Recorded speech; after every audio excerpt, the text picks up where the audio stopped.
Welcome to night bulletin. Hyderabad ఫలక్నామాలో road over bridge ప్రారంభోత్సవం ఘనంగా జరిగింది. మంత్రి పొన్నం ప్రభాకర్, మేయర్ గద్వాల విజయలక్ష్మి బ్రిడ్జ్ ని ప్రారంభించారు. ఈ కార్యక్రమానికి ఏఐఎంఐఎఫ్ చీఫ్ అసదుద్దీన్ ఓవైసీ కూడా హాజరయ్యారు. ప్రజల సౌకర్యాల కోసం, నగరవాసుల సమస్యల పరిష్కారం కోసం ప్రభుత్వం ఎప్పుడూ కృషి చేస్తుందని మంత్రి పొన్నం ఈ సందర్భంగా తెలిపారు.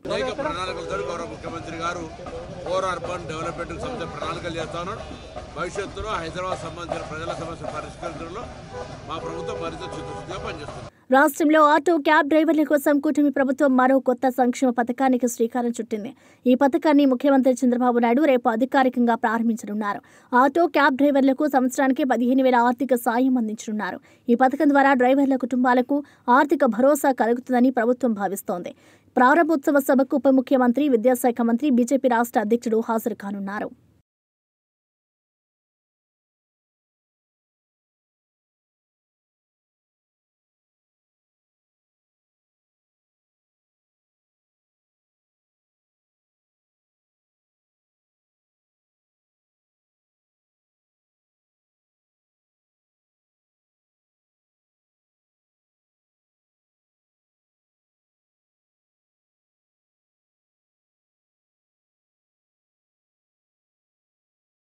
అమరావతిలో ఎన్టీఆర్ భవన్లో గుంటూరు పశ్చిమ ఎమ్మెల్యే గల్లా మాధవి మీడియా సమావేశం నిర్వహించారు. ఈ సందర్భంగా ఆమె మాట్లాడుతూ చంద్రయ్య కుటుంబానికి న్యాయం జరగకుండా వైసీపీ ప్రభుత్వం అడ్డుకుంటుందని తీవ్ర స్థాయిలో ఆరోపించారు. న్యాయపరమైన అంశాలను కూడా లెక్క చేయకుండా అధికార పార్టీ ఒత్తిడి తెస్తుందని మండిపడ్డారు. మీద ఆయన్ని బండరాళ్లతో మోపి హతమార్చిన సంఘటన ఈ రోజుకి కూడా కళ్లంపట నీళ్లు తెప్పించే పరిస్థితికి వైసీపీ ప్రభుత్వం బీసీల పట్ల చేసిన దాష్టికాన్ని గుర్తు చేస్తూనే ఉన్నాయి, నిదర్శనంగానే నిలుస్తూ ఉన్నాయి. ఆ చంద్రయ్య కుటుంబానికి కూటమి ప్రభుత్వం ఏర్పడిన తర్వాత న్యాయం చేయాలి అని చెప్పి ఆయన కుమారుడికి ప్రభుత్వ ఉద్యోగం ఇవ్వాలి అని చెప్పి మన శాసన మండలిలో బిల్లు ప్రవేశపెడితే మరి బొత్స సత్యనారాయణ గారు దాన్ని ఆ కుటుంబ సభ్యులకి ఎవరికీ కూడా ప్రభుత్వ ఉద్యోగం ఇవ్వాల్సిన పరిస్థితి లేదు, ఇవ్వకూడదు అని చెప్పి నిర్దాక్షిణ్యంగా ఆయన ఖండించిన తీరు ఎంతో హేయంగా ఈరోజు మన ముందు నిలుస్తుంది. నా బడుగు బలహీన వర్గాలు, నా బీసీ ప్రజలు అని చెప్పుకొస్తున్న జగన్మోహన్ రెడ్డి వైఖరి ఈరోజు ఎలా కనిపిస్తుందంటే మరి బొత్స సత్యనారాయణ గారి మాటలు జగన్మోహన్ రెడ్డి గారు మాత్రమే ఇలా మాట్లాడిచ్చారా అన్నదానికి అద్దం పట్టేలాగా ఉన్నాయి. ఈరోజు చంద్రయ్య బీసీ వర్గానికి చెందాడు కాబట్టే ఈరోజు ఈ బిల్లుని వ్యతిరేకించాడు అన్నది చాలా స్పష్టంగా ఈరోజు మనకి కనిపిస్తూ ఉంది. అదేవిధంగా శాసన మండలి సాక్షిగా బీసీల ప్రగతిని జగన్మోహన్ రెడ్డి డైరెక్షన్లో బొత్స సత్యనారాయణ గారు అడ్డుకున్నది వాస్తవం కాదా అని చెప్పి ఈరోజు నేను వాళ్ళని ప్రశ్నిస్తూ ఉన్నాను. చంద్రయ్య కుమారుడి ప్రభుత్వ ఉద్యోగం రాకుండా అడ్డుకోవడం బీసీలను నిజంగా అవమానం చేసిన తీరు కూడా చాలా స్పష్టంగా కనిపిస్తుంది. ఇది అందరూ కూడా గమనించాల్సిన విషయంగా నేను భావిస్తూ ఉన్నాను. జగన్మోహన్ రెడ్డి పెత్తందారి పోకడలు ఈ సంఘటన ద్వారా చాలా సుస్పష్టంగా మనందరికీ కూడా కనిపిస్తూ ఉన్నాయి. బీసీల ప్రగతిని అడ్డుకున్న వీరికి రాజకీయ సమాధి చేసేది బీసీలే అన్న సంగతి మాత్రం గుర్తుపెట్టుకోవాల్సిందిగా నేను అందరు రాష్ట్ర ప్రజల్ని కోరుకుంటూ ఉన్నాను. ఆనాటి నుంచి ఈనాటికి వరకు కూడా బీసీల పైన జరుగుతున్న దాష్టికాలకి వైసీపీ అంతా ఇంత కాకుండా ప్రవర్తించే తీరు నిజంగా యావత్ రాష్ట్ర ప్రజలందరూ కూడా చూస్తూ ఉన్నారు. మొన్నటికి మొన్న మా వడ్డెర సోదరుల మీద జరిగిన దాడులు కానివ్వండి, మరి ఒక 15 రోజుల క్రితం నాడు మా రజక సోదరుల మీద కులము జాతి పేరు పెట్టి చేస్తున్న దాడిని కానివ్వండి, ఇవన్నీ కూడా వైసీపీ అడ్డగోలు నాయకత్వానికి, నాయకులకి నిదర్శనంగా కనిపిస్తున్నాయన్నీ కూడా యావత్ రాష్ట్ర ప్రజలందరూ కూడా చూస్తూనే ఉన్నారు. 11 సీట్లు కాదు కదా, రానున్న రోజుల్లో 1 సీటుకు కూడా వీరు అర్హులు కాదు అన్నది యావత్ రాష్ట్ర ప్రజలందరికీ కూడా చాలా స్పష్టంగా తెలుస్తున్న విషయం. ఈరోజు ఇచ్చర్ల ఎంఆర్ గార్డెన్లో వెంకటాపూర్ మండల కాంగ్రెస్ పార్టీ కార్యకర్తల సమావేశం ఘనంగా జరిగింది. ఈ కార్యక్రమానికి ముఖ్య అతిథిగా హాజరైన రాష్ట్ర పంచాయతీరాజ్, గ్రామీణాభివృద్ధి, స్త్రీ శిశు సంక్షేమ శాఖ మంత్రి డాక్టర్ ధనసరి అనసూయ సీతక్క ప్రసంగించారు. ఎన్నికలను దృష్టిలో ఉంచుకొని కాంగ్రెస్ పార్టీ శ్రేణులు గ్రామాల్లో ప్రజలకు చేరువ కావాలని ఆమె పిలుపునిచ్చారు. సీఎం రేవంత్ రెడ్డి నాయకత్వంలో ప్రభుత్వం ఇప్పటికే అమలు చేస్తున్న సంక్షేమ పథకాలను ప్రజల్లోకి విస్తృతంగా తీసుకెళ్లాల్సిన బాధ్యత కార్యకర్తలేదని అన్నారు. బీఆర్ఎస్ నేతలు 10 ఏళ్లలో రాష్ట్ర ఆర్థిక పాలన వ్యవస్థలను దెబ్బతీశారని, వాటిని ప్రజాప్రభుత్వం సరిదిద్దుతుందని పేర్కొన్నారు. సిన్సియర్గా ఏటు నాగారం ఒకటి ములుగును ఒకటి, ఎందుకంటే ములుగు కింద 4 మండలాలు, ఏటు నాగారం కింద 4 మండలాలు చేసి మరి చేద్దామని మేము కూడా అటు కన్నాయగూడెం, ఏటు నాగారం, మంగపేట, తాడవాయి అటు వేసి గోవిందపేట, ములుగు, వెంకటాపురము, మల్లంపల్లి ఈ 4 మండలాలు ఇట్లా 2 మార్కెట్లు చేద్దాము, ఇద్దరికి కూడా అవకాశాలు వస్తాయని మరి మేము ఎంతో కృషి చేసినాం. 6 నెలల దాకా తిరిగి లాస్ట్కి అది ఇంకా అయితలేదన్నప్పుడు లాస్ట్లో మళ్ళా సరే ఇప్పుడు దాకా ఖాళీగా ఎవరికి పదవులు ఇచ్చడం అయితలేదు, కొంతమందినన్నా కంప్లీట్ చేద్దామని ఆ రోజు కళ్యాణి కూడా మనకు అప్పటిదాకా ఒక ఆమెకు మనం జిల్లా అధ్యక్షురాలు ఇచ్చినాం మంగపేట ఆమెకు. 4 రోజులు ఎలక్షన్ అనగా పార్టీ మారిపోయింది. అప్పుడు ఆ టైంలో వాస్తవానికి వీళ్ళు కళ్యాణ్ కూడా లేడీస్ని పట్టుకొని అన్ని మండలాల్లో మనం ఎక్కడ ప్రచారం చేస్తే మనం ముందు పోయి మనం వెనుకొస్తున్నామంటే వాళ్ళు ఆడవాళ్ళంతా ఇక్కడ నుంచి మన వెంకటాపురం నుంచి కూడా జవహర్ నగర్ నుంచి ఇక్కడ నుంచి కూడా వచ్చి తిరిగిరు మనోళ్ళందరూ. అట్లా బొట్టు పెట్టుకుంటా తిరిగిరు, గతంలో కూడా ఉన్నారు. సరే ఎస్టీగా అవకాశం ఉంది, పీసా యాక్ట్ కింద కూడా వస్తుందని మరి ఆమెకు ఇవ్వడం జరిగింది. లేదా నానేసం వైస్ చైర్మన్ కూడా టోటల్ కమిటీ అంతా కూడా ఎస్టీ కోట కిందనే గత 2 టర్ములుగా నిర్ణయించడం జరిగింది. ప్రహ్లాదప్పుడు కానీ గోవింద్ నాయక్ అప్పుడు కానీ మనం 2 చేద్దాం అనుకున్నప్పుడు కాలేదు. కాబట్టి ఆ పరిస్థితులలో మరి నాయకపోవడం నుంచి కూడా ఒక తెగను ఎంకరేజ్ చేయాలని మనం సారంగం తీసుకొచ్చి ఆయన ఊహించలే, అడగలే, మనోళ్ళు కూడా ఎవరు అడగలే. క్యాస్ట్ ఈక్వేషన్లలో మరి ఎంతసేపు కోయళ్ళు లంబడోళ్ళు ఇళ్ళకే పోతున్నాయి అనేది నాయకపోళ్ళ దాంట్లో కూడా ఉంది. సో వాళ్ళని కూడా ముందు తీసుకురాలి ఒక అవకాశం వచ్చిందని ఆయనకు కూడా మనం వైస్ చైర్మన్ ఇవ్వడం జరిగింది. ఎప్పుడు కూడా సామాజిక న్యాయం అనేది కంపల్సరీ పాటిస్తాం, అందులో కష్టపడ్డ వాళ్ళను అసలే విస్మరించాం. హైదరాబాద్లో జరిగిన అలైబలే కార్యక్రమంలో మంత్రి కోమటిరెడ్డి ప్రసంగించారు. పార్టీలకు అతీతంగా ఇంతమంది ప్రజలు, నాయకులు హాజరు కావడం దత్తన్నపై ఉన్న అపారమైన ప్రేమకు నిదర్శనమని అన్నారు. దత్తన్న వారసత్వాన్ని ముందుకు తీసుకెళ్తూ అలైబలే కార్యక్రమాన్ని నిర్వహించిన విజయలక్ష్మికి ప్రత్యేక ధన్యవాదాలు తెలిపారు. ఉండాలని మరీ ముఖ్యంగా మా దత్తాత్రేయ గారు నిండా 100 ఏళ్ళు ఆరోగ్యంగా ఉండాలని, వారి వారసత్వంగా విజయలక్ష్మి గారు కూడా ఈ కార్యక్రమాన్ని ఎంతో ఘనంగా నిర్వహిస్తున్న వారికి ఆ దేవుని ఆశీర్వాదం ఉండాలని, పార్టీలకు అతీతంగా ఇన్ని వేల మంది ఈరోజు దసరా తెల్లారే వచ్చిందంటే దత్తాత్రేయ గారికి ఎంత అభిమానం ఉందో దీన్ని బట్టి అర్థమవుతుంది. మరొకసారి మీ అందరికీ విజయదశమి శుభాకాంక్షలతో, దీపావళి శుభాకాంక్షలు కూడా మీ జీవితాల్లో వెలుగు తీసుకురావాలని కోరుకుంటూ సెలవు తీసుకుంటున్న అందరికీ. విజయవాడకు చెందిన కొండపల్లి రమేష్ బాబు ఈ సంవత్సరం ఫిబ్రవరిలో స్కూటీపై ప్రయాణిస్తూ చేతులు వదిలి నడపడం, వాహనంపై పడుకుని నడపడం వంటి స్టంట్స్ చేయడం జరిగింది. Nagarjuna university, కాచా toll plaza, Chinnakakani ప్రాంతాల్లో వీడియో సోషల్ మీడియాలో వైరల్ కావడంతో ఎస్పీ గారి దృష్టికి వెళ్లాయి. అనంతరం ఎస్పీ చిరుమామిళ్ల వెంకట దర్యాప్తు చేసి యువకుడిని గుర్తించి చట్టపరమైన చర్యలు తీసుకున్నారు. మా గౌరవ ఎస్పీ శ్రీ వకుల్ జందార్ సార్ గారి దగ్గర నుంచి, అదేవిధంగా మా డిఎస్పీ సార్ దగ్గర నుంచి రాబడేటువంటి ఆదేశాల ప్రకారం సదరు endanger to human life dangerous డ్రైవింగ్పై కేసు నమోదు చేయడం జరిగింది. దర్యాప్తులో భాగంగా సదరు బైక్ AP 39QJ8591గా గుర్తించి సదరు యొక్క రైడ్ చేసినటువంటి అతని పేరు కొండపల్లి రమేష్ బాబుగా, వయసు 25 సంవత్సరాలు, విజయవాడకి చెందిన వ్యక్తిగా గుర్తించాం. ఇతను ప్రజెంటు మొగల్రాజపురం సెంటర్లో నివసిస్తూ అదేవిధంగా వృత్తిరీత్యా శ్రావణ్ గ్యాస్ సిలిండర్స్ ఇబ్రహీంపట్నం సమీపంలోని తుమ్మలపల్లి అడ్డ రోడ్డు వద్ద పనిచేస్తున్నాడు.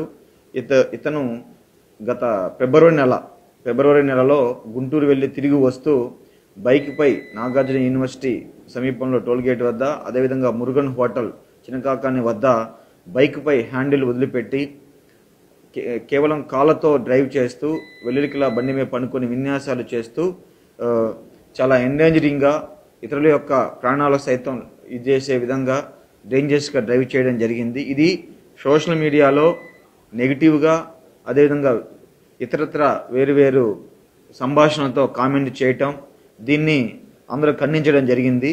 సో ఈ విధంగా తన ప్రాణాలతో పాటు ఇతరుల ప్రాణాలు కూడా హాని కలిగించే విధంగా డ్రైవ్ చేసి. కొండపల్లి రమేష్ బాబు, నేను విజయవాడ సికామండ్ సెంటర్ వద్ద నివసిస్తున్నాను.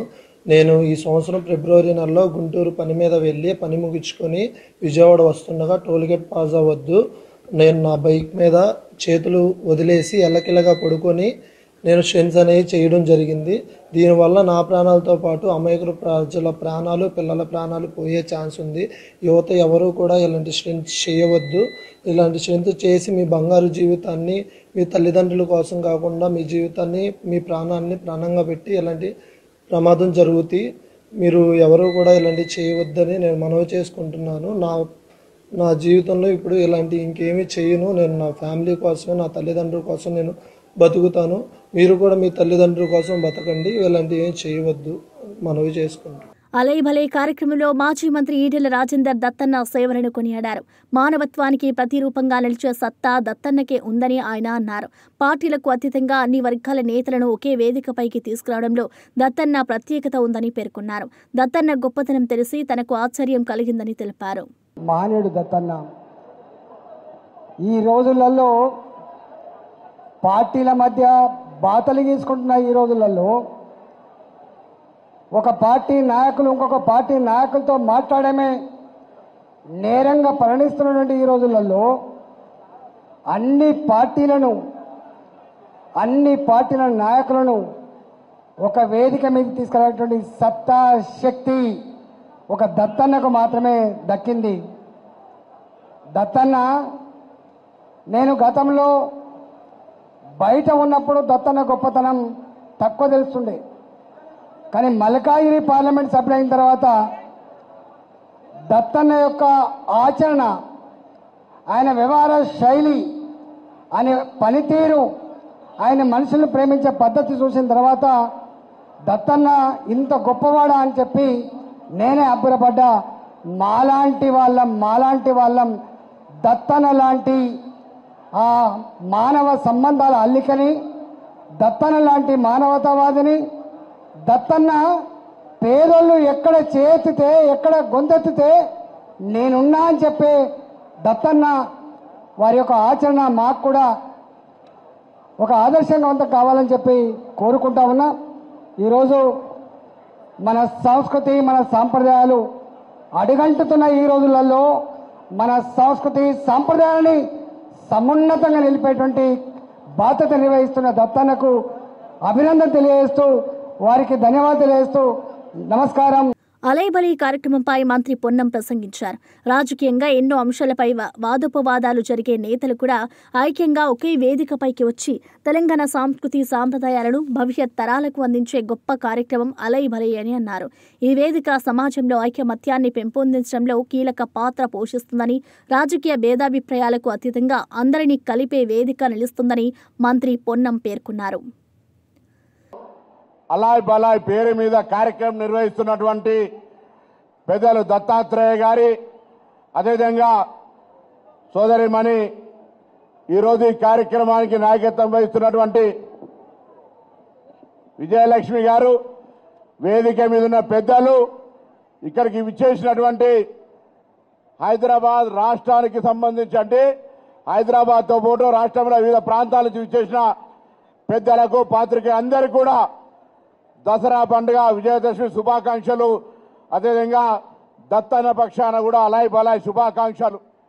ఆనాడు తెలంగాణ ఉద్యమంలో తెలంగాణ రాజకీయ పార్టీల ఎజెండాతోటి ఎవరికి దారి వారే యమునా తీరే అని ఒక్కొక్క నినాదంతో పోయే సందర్భంలో తెలంగాణ కంటే ఒక నినాదం, ఐక్యంగా తెలంగాణ సాధనకు అందరూ కలిసి ఉండాలని, దాంతో పాటుగా తెలంగాణ వంటకాలు కావచ్చు, సాంప్రదాయం కావచ్చు, సంస్కృతి కావచ్చు, ఆచారాలు కావచ్చు, మన భాష కావచ్చు, తెలంగాణ యొక్క విధి విధానాలు మొత్తంగా భవిష్యత్తుకు ఉండాలి, మార్గదర్శకత్వంగా వచ్చే యువతరానికి చెప్పి ఈ అలాయ్ బలాయ్ కార్యక్రమాన్ని నిరంతరంగా ప్రతి దసరా మరణ నిర్వహించేటువంటి ఒక ఆనవాయితీగా మరి దత్తాత్రేయ గారు తీసుకున్నారు. ఈసారి విజయలక్ష్మి గారి నాయకత్వంలో అందరూ కూడా రాజకీయాలకు ఇక్కడ గమ్మత్ ఏంటంటే, బయటికి వెళ్తే సభలోనో లేదా అంశాల మీదో కత్తులు తీసుకున్నట్టుగా కొట్లాడుకునే వాళ్ళు కూడా ఇక్కడికి రాగానే తెలంగాణ రాష్ట్ర అభివృద్ధి, తెలంగాణ ప్రజల ఆకాంక్షలు, తెలంగాణ సాంప్రదాయం, తెలంగాణ యొక్క గౌరవ మర్యాద భవిష్యత్ తరానికి ఇవ్వాల్సినటువంటి ఆలోచనకు అనుగుణంగా అందరూ కలిసిమెలిసి ఉండేటువంటి ఒక గొప్ప సాంప్రదాయాన్ని ఇచ్చేటువంటి కార్యక్రమమే అలాయ్ బలాయ్. ఈ అలాయ్ బలాయ్ కార్యక్రమం ద్వారా తెలంగాణలో అన్ని జిల్లాల్లో రేపు రాబోయే స్థానిక సంస్థల ఎన్నికల్లో కూడా ఎన్నికలు ఒక పోటీ, కానీ రాజకీయ వాతావరణంలో ఎక్కడా లేని ఒక హింసా పద్ధతి లేని విధంగా శాంతియుతంగా ప్రజల అభిప్రాయాన్ని కోరుకునే విధంగా ఉండాలని అలాయిబలై కార్యక్రమంలో ఎమ్మెల్సీ కవిత పాల్గొన్నారు. ఈ సందర్భంగా ఆమె మాట్లాడుతూ గత 20 ఏళ్లుగా దత్తాత్రేయ రాజకీయాలకు కుల మతాలకు అతీతంగా ఈ వేదికను నిర్వహించడం ఎంతో విశిష్టమని అన్నారు. దత్తాత్రేయ వారసత్వాన్ని పునికి పుచ్చుకొని ఆయన కుమార్తె విజయలక్ష్మి ఈ కార్యక్రమాన్ని కొనసాగించడం ఆనందంగా ఉందని తెలిపారు. కులాలకు అతీతంగా మతాలకు అతీతంగా మరి ఒక వేదిక ఉండాలి. పండగ అంటేనే 10 మంది కలవడం, పండగ అంటేనే 10 మందితోని ఆనందాన్ని పంచుకోవడం. కాబట్టి ఇటువంటి ఒక వేదిక ఉండాలి, తెలంగాణ సంస్కృతి ప్రతిబింబించే విధంగా ఉండాలని వారు చేసినటువంటి ప్రయత్నం మరి 20 సంవత్సరాలు అవుతోంది. నాకు చాలా సంతోషంగా ఉంది.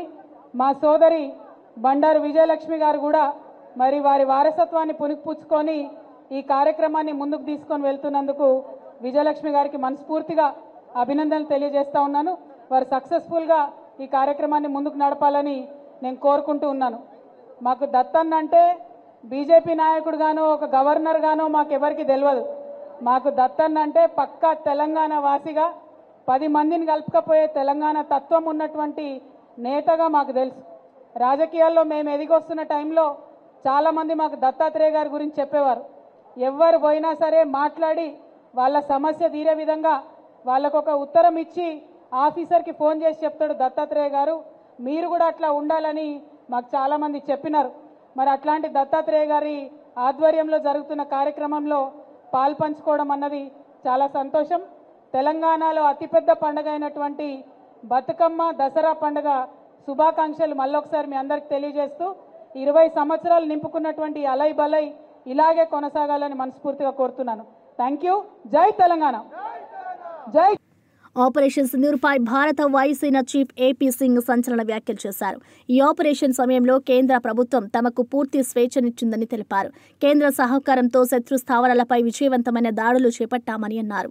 పాకిస్తాన్కు చెందిన 4 నుంచి 5 F-16 యుద్ధ విమానాలను ధ్వంసం చేసినట్లు ఆధారాలు ఉన్నాయని స్పష్టం చేశారు.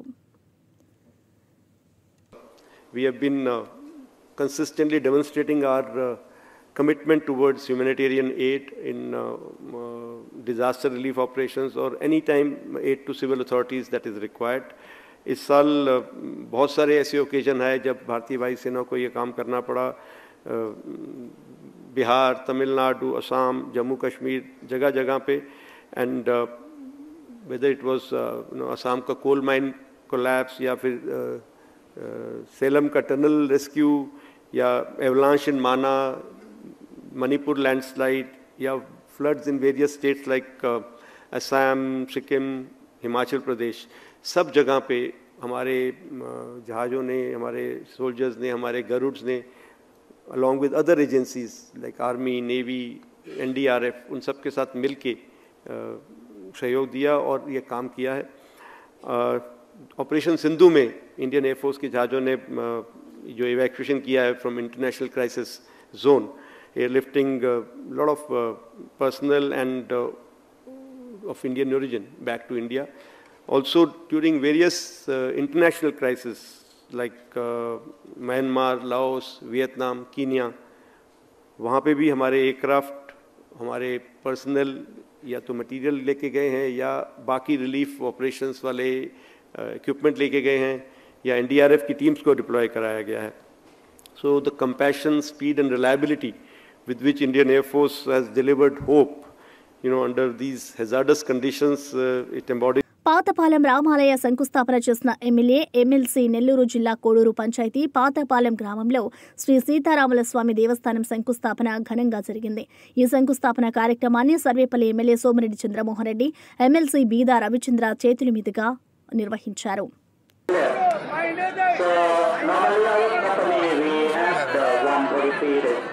Important for every country.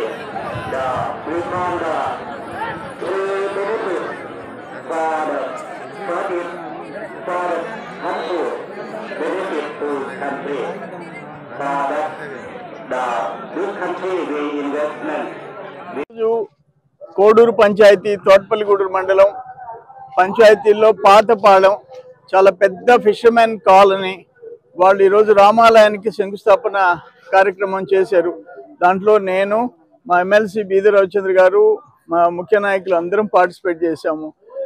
చాలా వాళ్ళు కామన్ గుడ్ ఫండ్లో కూడా వాళ్ళు కొంత రైజ్ చేసి, కామన్ గుడ్ ఫండ్ ఏంటంటే రూపాయి మనం కడితే ₹2 కామన్ గుడ్ ఫండ్ వస్తుంది, మొత్తం ₹3 అవుతుంది అన్నమాట. ఆ విధంగా వాళ్ళు మొబిలైజ్ చేసుకుంటున్నారు. దాన్ని కూడా మనం శాంక్షన్ చేస్తాం. ఏదేమైనా ఈరోజు చాలా ఘనంగా శంకుస్థాపన కార్యక్రమం చేశారు. రాముడి ఆశీస్సులు ఇక్కడుండే ప్రజలందరికీ, ఈ పాలెంలో ప్రజలకి, కోడూరు పంచాయతీ నియోజకవర్గం, జిల్లా, రాష్ట్రం అందరికీ ఉండాలని, కూటమి ప్రభుత్వానికి కూడా ఉండాలని చెప్పేసి మనస్ఫూర్తిగా కోరుకుంటున్నారు. విశాఖపట్నంలో చైన్ స్నాచింగ్ కేసుల్లో నిందితులుగా ఉన్న యూపీ బవేరియా గ్యాంగ్ పై పోలీసులు పెద్ద ఎత్తున దాడి చేశారు. ఈ సందర్భంగా క్రైమ్ డీసీపీ లతా మాధురి మీడియాతో మాట్లాడుతూ గ్యాంగ్లో కీలక నిందితుడిని అరెస్టు చేసినట్లు తెలిపారు. అతని మీద 22 క్రిమినల్ కేసులు నమోదు ఉన్నాయని తెలిపారు. ఈ గ్యాంగ్ కరుడుగట్టిన నేరస్తులని, చోరీ జరిగిన 24 గంటల్లోనే వారిని గుర్తించామని వెల్లడించారు. బైక్స్, బంగారం దొంగతనాలకు పాల్పడిన వీరు మొత్తం 7 చైన్ స్నాచింగ్లలో భాగమని తెలిపారు. కేసెస్లో ఉన్న బవేరియా గ్యాంగ్ని వైజాగ్ సిటీ పోలీసు అరెస్ట్ చేయడం జరిగింది. వీళ్ళు సెప్టెంబర్ 17వ తారీఖున సిరీస్ ఆఫ్ అఫెన్సెస్ చేశారు వైజాగ్ సిటీలో. 7 స్నాచింగ్స్, 2 బైక్ అఫెన్స్లు కూడా చేసి అది ఒక సెన్సేషన్ లాగా అయ్యింది వైజాగ్ సిటీలో. సో ఇమీడియట్గా వైజాగ్ క్రైమ్ పోలీసు వీళ్ళని విత్ ఇన్ 1 day 24 hours వీళ్ళు ఎవరనేది ఐడెంటిఫై చేశారు. అట్లాగే ఈ gang, particular gang other state gang అని తెలుసుకొని వాళ్ళని ఫాలో అవడం జరిగింది. మా team, Vizag city crime team, Kancharapalem inspector గారు and Kancharapalem SI and 1 town SI వీళ్ళందరి టీం కూడా ఉత్తరప్రదేశ్ కూడా వెళ్ళడం జరిగింది. బవేరియా గ్యాంగ్ మెంబర్స్ని అందరినీ ఐడెంటిఫై చేసి వాళ్ళని, అందులో మెయిన్ బ్రెయిన్ ఎవరైతే ఉన్నారో అతన్ని ఈరోజు మీ ముందు ప్రవేశపెట్టడం కూడా జరుగుతుంది. ఇతన్ని అరెస్ట్ చేశాము. ఇతని టీంలో, ఈ గ్యాంగ్లోని ఇంకా 3 ఉన్నారు, వాళ్ళని కూడా త్వరలోనే మేము పట్టుకుంటాము. వీళ్ళు మొత్తంగా వైజాగ్ సిటీలో 7 స్నాచింగ్స్ చేశారు. ఇనీషియల్గా 15వ తారీఖున వీళ్ళు వైజాగ్ రావడానికి ప్లాన్ వేసుకోవడం జరిగింది. 17వ తారీఖున అంటే 17th సిటీకి రావడం, ఇనీషియల్గా 2 బైకులు, ఒకటి ఎంఆర్పేట్ లిమిట్స్లో, ఒకటి 2 టౌన్ లిమిట్స్లో 2 బైకులు చోరీ చేసి వాటిని యూజ్ చేసి సిరీస్ ఆఫ్ స్నాచింగ్స్, గొలుసు దొంగతనాలు చేయడం జరిగింది. చేసి నైట్ ఏపీ ఎక్స్ప్రెస్కి వీళ్ళు ఉత్తరప్రదేశ్ వాళ్ళ సొంత ఊరికి వెళ్ళిపోవడం కూడా జరిగింది. అయితే వైజాగ్ సిటీ క్రైమ్ పోలీస్ మాత్రం వాళ్ళని క్లోజ్గా ఫాలో అయ్యి వాళ్ళని అతి చాకచక్యంగా వాళ్ళు ఎవరైనా ఐడెంటిఫై చేసి అందులో మెయిన్ లీడర్ ఎవరైతే ఉన్నారో ఈరోజు అరెస్ట్ చేయడం జరిగింది. ఇతని మీద ఇప్పుడు ఎవరినైతే మేము మీ ముందు పెట్టామో ఈ కేసెస్లో ఇతని మీద దేశం మొత్తం మీద 24 కేసులు ఉన్నాయి. ఢిల్లీలోనే, మన దేశ రాజధాని ఢిల్లీలోనే 11 కేసులు, అలాగే జమ్మూ కాశ్మీర్లోని ఇతని అదర్ గ్యాంగ్ మెంబర్స్ సౌత్ ఇండియాలో కూడా చెన్నై, బెంగళూరు ఇలాంటి ప్లేసెస్లో చేయడం జరిగింది. ఇతని మీద అయితే 24 కేసులు ఉన్నాయి. ఈరోజు అరెస్ట్ చేశాము. ఇతని పొజిషన్లో 70,000 క్యాష్ కూడా రికవరీ చేయడం జరిగింది. ఈ కేసెస్లో ఇంకా కొంత రికవరీ పెండింగ్ ఉంది. మిగిలిన గ్యాంగ్ మెంబర్స్ని కూడా త్వరలోనే మేము అరెస్ట్ చేస్తాం. ఇతను ఉత్తరప్రదేశ్ చెందిన షామ్లీ జిల్లాకు సంబంధించిన వాడండి. ఈ గ్యాంగ్ మొత్తం కూడా ఆ జిల్లాకు సంబంధించిన వాళ్ళే. ఇతని పేరు ధర్మేంద్ర. అక్కడ చాలా విలేజెస్, ఒక 6-7 విలేజెస్ అండి. హైదరాబాద్ నాంపల్లి ఎగ్జిబిషన్ మైదానంలో హర్యానా మాజీ గవర్నర్ బండారు దత్తాత్రేయ కుమార్తె విజయలక్ష్మి ఆధ్వర్యంలో అలైబలే కార్యక్రమం ఘనంగా ప్రారంభమైంది. దసరా మరునాడు ఏటా నిర్వహించే ఈ వేడుకకు పలువురు ప్రముఖులు హాజరయ్యారు. మాజీ ఉపరాష్ట్రపతి వెంకయ్యనాయుడు, తెలంగాణ గవర్నర్ జిష్ణుదేవ్ వర్మ, మాజీ గవర్నర్ విద్యాసాగర్ రావు, మంత్రి కోమటిరెడ్డి వెంకటరెడ్డి, సుప్రీంకోర్టు మాజీ ప్రధాన న్యాయమూర్తి justice N V Ramana, Bhajapa MP Laxman, సినీ నటులు నాగార్జున, బ్రహ్మానందం, ఎమ్మెల్యే సుజనా చౌదరి, సిపిఐ నేత నారాయణ, ప్రొఫెసర్ కోదండరాం, మాజీ ఎంపీ వి హనుమంతరాం, ఎంఆర్పీఎస్ వ్యవస్థాపకుడు మందకృష్ణ మాదిగ తదితరులు హాజరయ్యారు. చెప్తుంటేనారా మీరు? ప్రెస్ ఉంది అక్కడ, అరే నడవండి అబ్బా, ప్రెస్ ఉంది, జరగండి అక్కడ.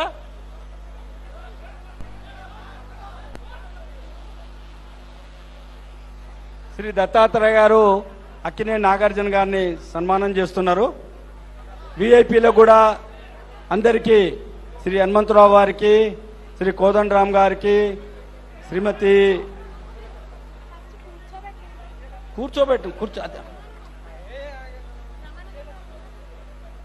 వాళ్ళ కండువాతో స్వాగతం పలుకుతున్నారు. కండువాలతో స్వాగతం కూర్చోవాలి అందరూ కూడా. దయచేసి వివిఐపీలు కూర్చోండి, మిగతా వాళ్ళందరూ పక్కా జరగండి. ఇదేందమ్మా మీరంతా దయచేసి ఏంది ఇది? స్టేజ్ ఏంది? ప్రోగ్రామా ఏంది ఇది? ఏంది మీరు అర్థం చేసుకోవాలి. మీరు కుల పెద్ద కూర్చోవాల్సిందిగా కోరుతున్నాం. ఇక్కడ ఎవరు నిల్చోవద్దు,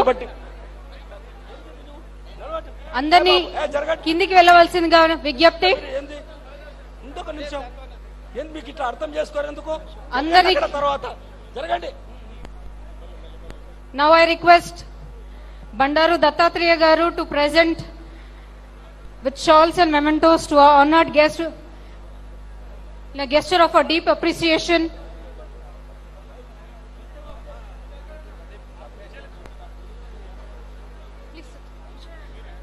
దత్తాత్రేయ గారిని మన గెస్ట్లకి ఆహ్వానించి వారిని సన్మానించవలసిందిగా కోరుతున్నాము. అమ్మా, కుల సంఘం పెద్దలందరూ కూడా దయచేసి అర్థం చేసుకోవాలి. దయచేసి అర్థం చేసుకొని తర్వాత ప్రోగ్రామ్ మీరు పాడు చేయకండి. వివిఐపీలు వస్తున్నారు, ముఖ్యమంత్రి గారు, గవర్నర్ గారు, ఎమ్మెల్సీలు వచ్చారు, పెద్ద నాయకులు వచ్చారు. అర్థం చేసుకోవాలి. అమ్మా మీరిద్దరు అక్క చెల్లెళ్ళు బాగా వెనక జరగండి ప్లీజ్. జరగాలి మీరు బ్రదర్. ఎట్లా ఇట్లయితే మీరే ప్రోగ్రాం పాడు చేస్తే ఎట్లా? బాబు దయచేసి వెనక జరగండి. మేకపాటి రాజమోహన్ గారికి. ఆంధ్రప్రదేశ్ బీజేపీ రాష్ట్ర అధ్యక్షురాలు రాజమండ్రి ఎంపీ దగ్గుపాటి పురంధేశ్వరి తిరుమల శ్రీవారిని దర్శించుకున్నారు. కుటుంబ సభ్యులతో కలిసి స్వామివారికి ప్రత్యేక పూజలు నిర్వహించారు. ఆలయ అధికారులు ఆమెకు తీర్థ ప్రసాదాలు అందించి ఆలయ మర్యాదలతో సత్కరించారు.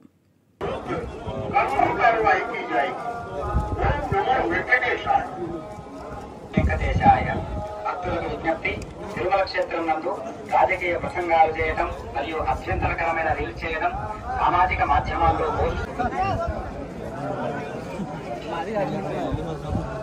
రాజమండ్రి అనపతి మేడం రామకృష్ణారెడ్డి గారు. అవును, ఎక్కడ గొల్లమా ఉన్నాడు మేడం. మా ఎంపీ గారు మీరే కదా మేడం. ఒక ఫోటో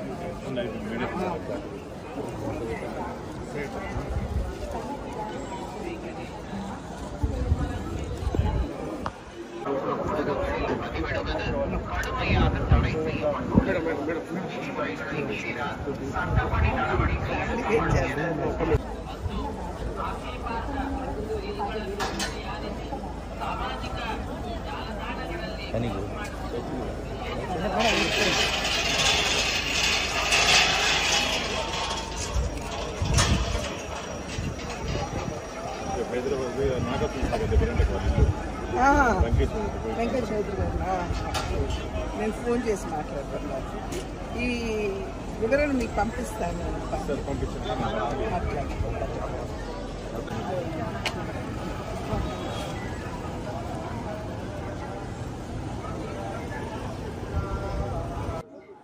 ఓం నమో వెంకటేశాయ. ఇవి అప్డేట్స్ చూస్తూనే ఉండండి. మరో బులెటిన్లో మళ్ళీ కలుద్దాం.